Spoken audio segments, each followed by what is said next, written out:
nothing out there. There's no pill, there's no drug, there's no stem cell procedure that can circumvent or take the place of proper sleep. If you are sleeping less than 6.5, 7 hours a night consistently, you're at a deficit, your immune system is getting its face kicked in, and your biological age is increasing at a rapid rate and probably faster than your chronological age. There's nothing more important than focusing on proper sleep.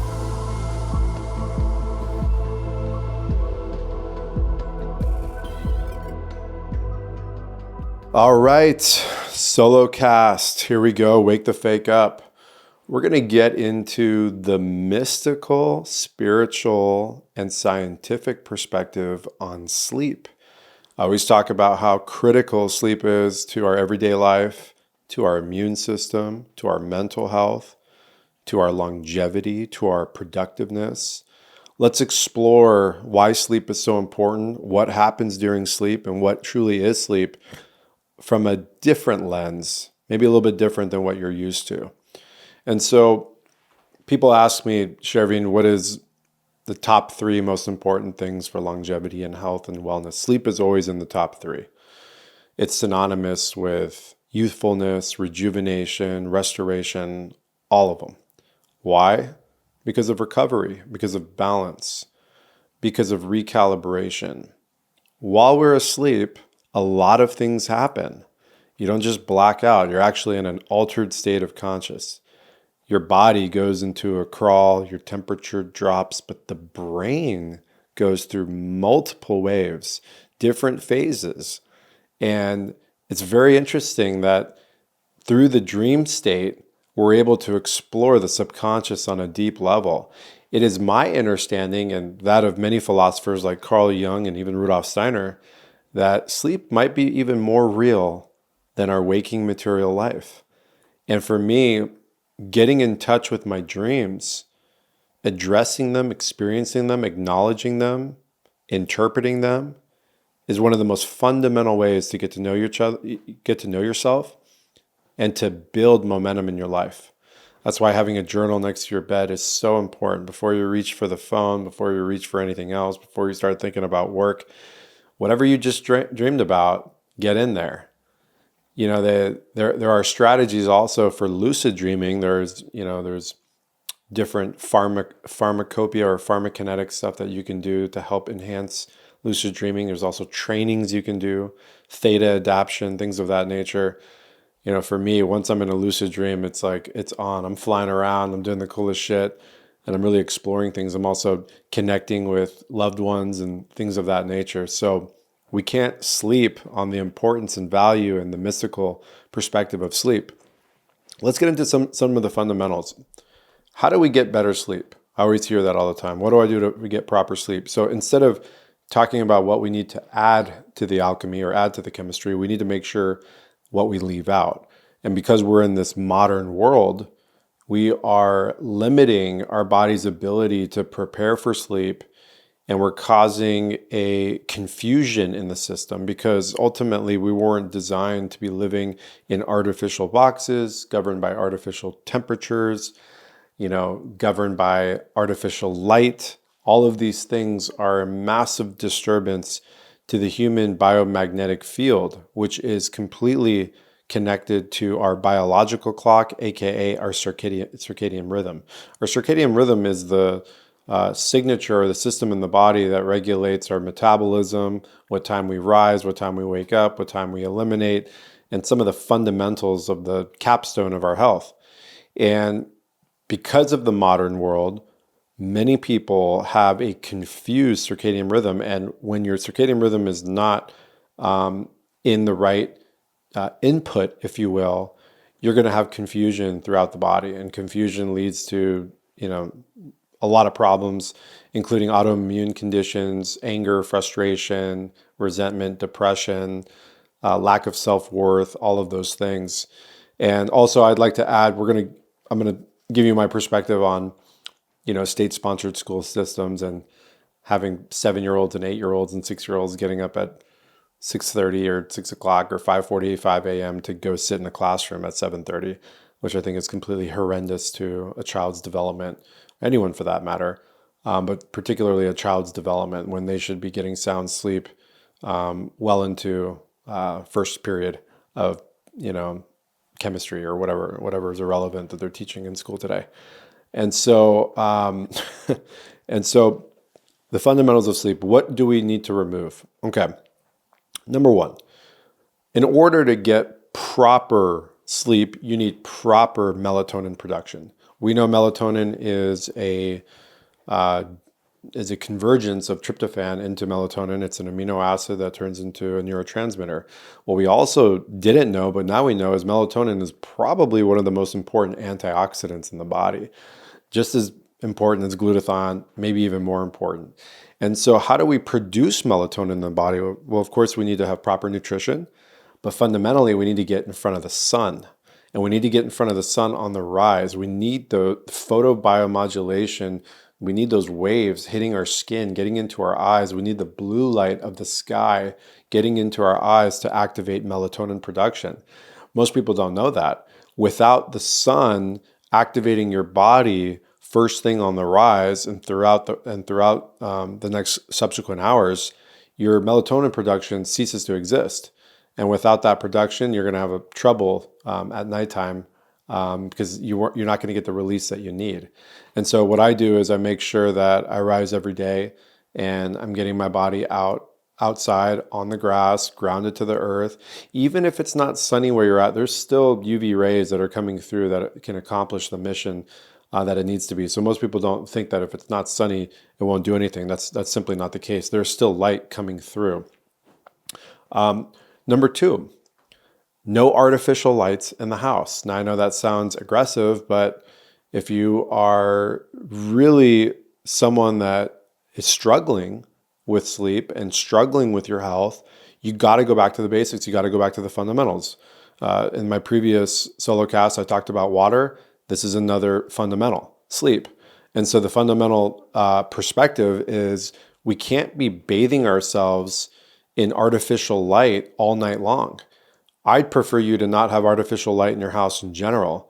In my house, there is no LEDs, there's no blue light, there's only incandescent bulbs and fire. Now, we do have a TV here, but after 5, 6 o'clock, 7 o'clock, especially in the wintertime or fall time, we're wearing our blue blockers if that screen is on.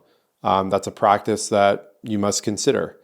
And what's happening is with the blue light hitting your skin, not only your eyes, but your skin, you're tricking the body and thinking that it's still daytime. And so you're not getting the hormones needed and the relaxation needed for the body to go into the different waves of sleep that it needs in order to rejuvenate. Number three, the food that you're eating. Now, I love to intermittent fast, and I've actually changed my structure of food. I'm eating my largest meal of the day earlier on the rise, and that's definitely another conversation we'll have on a solo cast. But I say that because I'm not eating big, massive meals past 4:30, 5 o'clock. Why? Because I'm going to sleep around 9:30, 10 p.m. on average. There's no way that my body is going to be able to prepare for a deep, nourishing sleep. I'm not talking about a sleep because you passed out because you ate so many carbohydrates. That's your body tired because all the energy just went to your GI tract. That's why you pass out. It shuts off the brain. That's not healthy. I'm talking about a deep sleep based on a evacuated GI tract, which means that your body is going to prepare itself properly through the Ayurvedic philosophy of detoxification, meaning every hour the body's organs goes through an expansion and expelling toxic loads throughout the body, from the liver to the gallbladder, even to your blood system coming out the lungs. You're breathing it out. Also, you have the glymphatic system in the brain, which is the lymph nodes that run through the brain, which we now know without proper sleep, the glymphatic system's not working, which means you're just building up metabolic waste day after day after day after day. It's no wonder we're getting neurodegenerative diseases and MS, things like that. It's just there's too much interstitial acidosis building up in the body because the body can't rid itself of things. And so my whole thing is don't want to eat late. If you're going to eat a larger meal later in the day, And again, I'm eating lighter and lighter throughout the day. Just make sure it's not past 5 p.m. Another thing is don't drink water, too close to bedtime. Anytime that you are putting yourself in a position where you're interrupting your sleep cycle because your body is pushing your bowels and your bladder because you have to empty it while it's 2:33 a.m., you're causing a disturbance in that detoxification process and that sleep. And just a little tidbit, most people, if you've done some serious fasting in your life, you realize that after day 4, day 5, day 6, day 7, day 8, even further into the 12s and 15s and 20s, that your desire and necessity for sleep starts to lessen because you're not having to rid yourself of all of that information, aka food, through the detoxification process.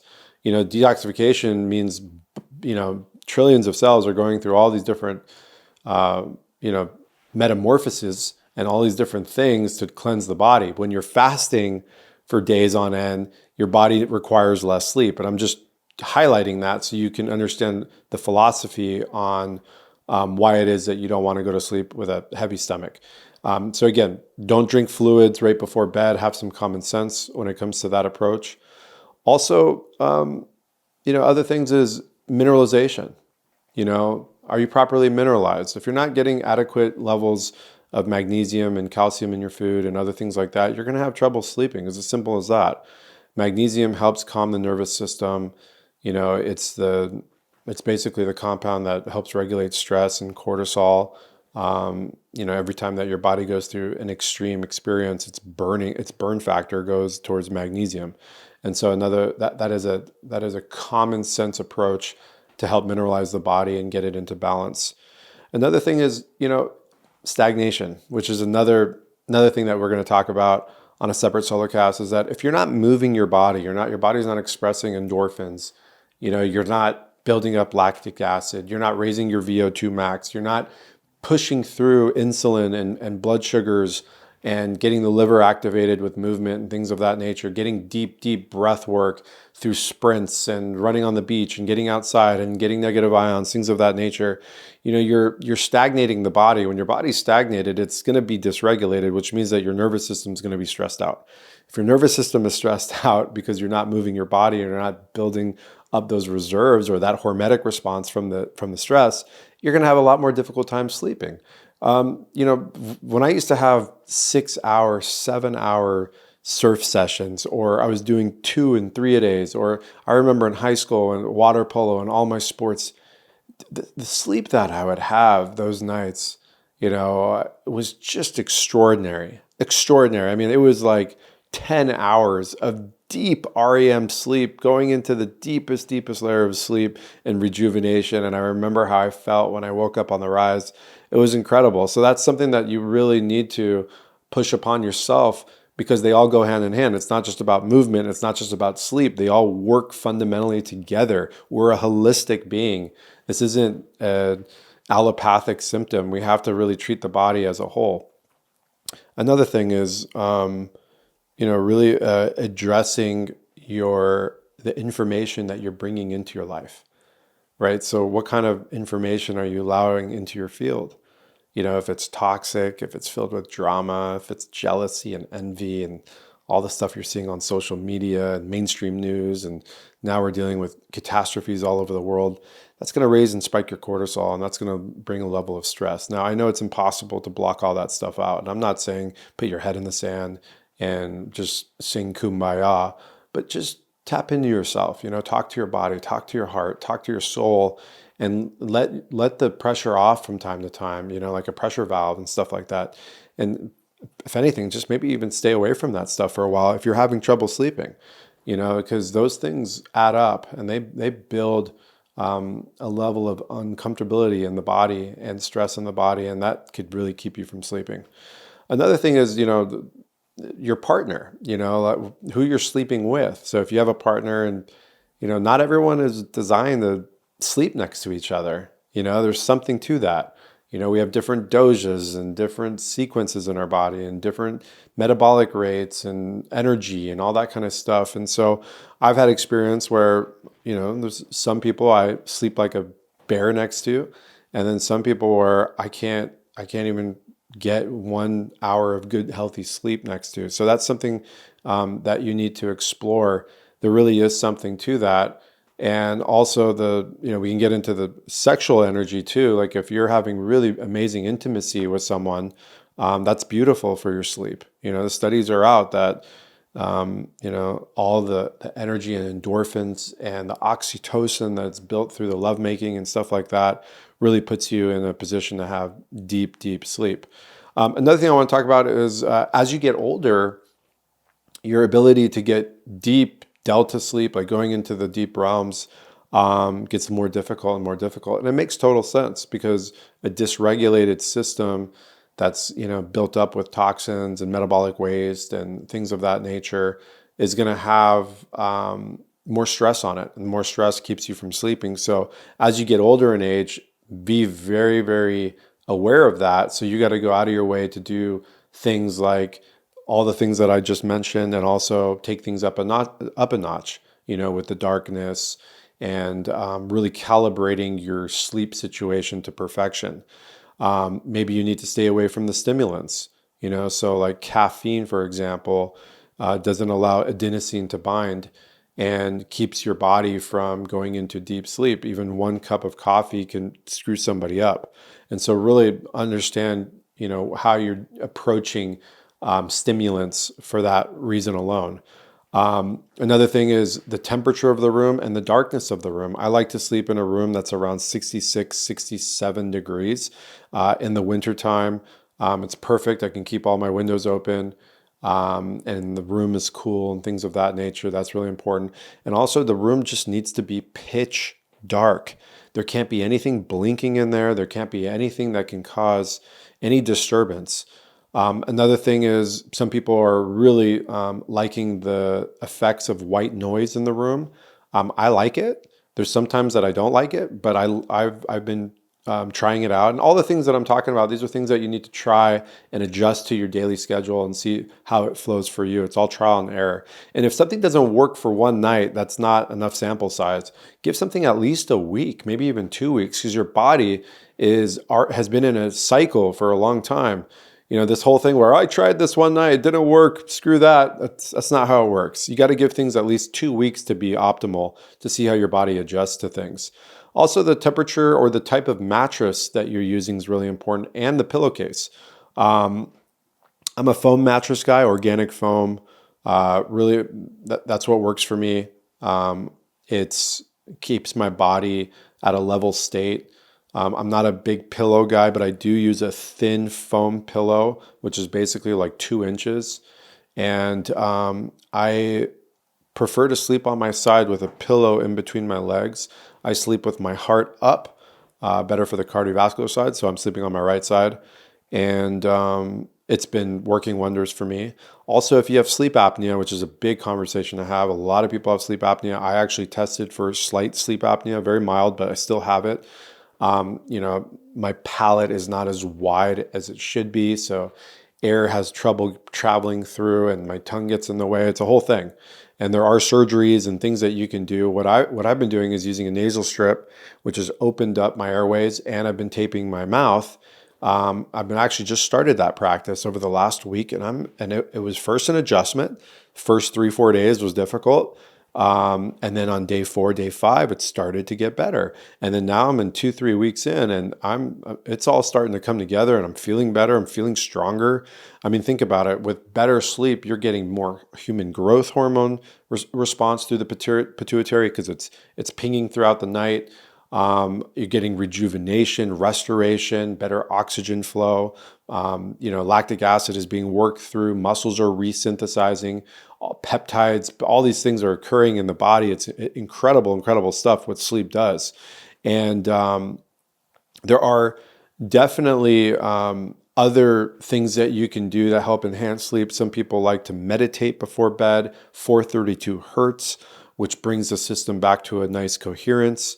There are technologies as well out there that do some pretty interesting stuff, some red light therapies and things like that.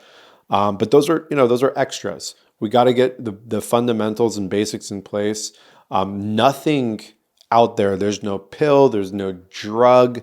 There's no stem cell procedure that can circumvent or take the place of proper sleep. If you are sleeping less than 6.5, 7 hours a night consistently, you're at a deficit. Your immune system is getting its face kicked in, and your biological age is increasing at a rapid rate, and probably faster than your chronological age. And so there's nothing more important than focusing on proper sleep. Another thing that we have to consider too is our heart rate variability and the flexibility of our heart in terms of stress and how the electricity works in the heart. And one of the things that really disturbs that is alcoholic beverages. Even one glass of organic wine can cause the system to lose its electric balance, and from there you're having disharmony throughout your sleep. And most people will tell you, if they have a night of drinks, they're going to be waking up at 3:30 a.m., 4:30 a.m., 5:30 a.m. because they're never really getting into the deep realms, into the deep waves of sleep. So that's another thing. If you're an alcohol drinker, I would limit it to at least maybe one day every 2 weeks maximum, because there's nothing you can do that can change that. Obviously, taking glutathione and taking charcoal and N-acetylcysteine and maybe some probiotics and magnesium will help counterbalance that, and some electrolytes, maybe even a raw egg yolk for the choline. But other than that, you're still going up against a battle with alcohol. Alcohol is just one of those things that it's so disturbing on the body. Think about it. Alcohol was used as an extractor of essence. That's how we get the essence out of flowers and herbs and things of that nature. And that reminds me, we should definitely do a solo cast specifically on alcohol and its place in our world and what its purpose was and why it's so detrimental to our overall health and our existence as a human and humanity, looking at the micro and the macro. Other things with sleep is don't have your phone in your room, just get it out of there. If you have Wi-Fi going on, turn the Wi-Fi off, get the buzzing electromagnetic frequency out of there, get all that stuff out of there. That's all disturbance. It's causing the body to never be able to drop into a calm state.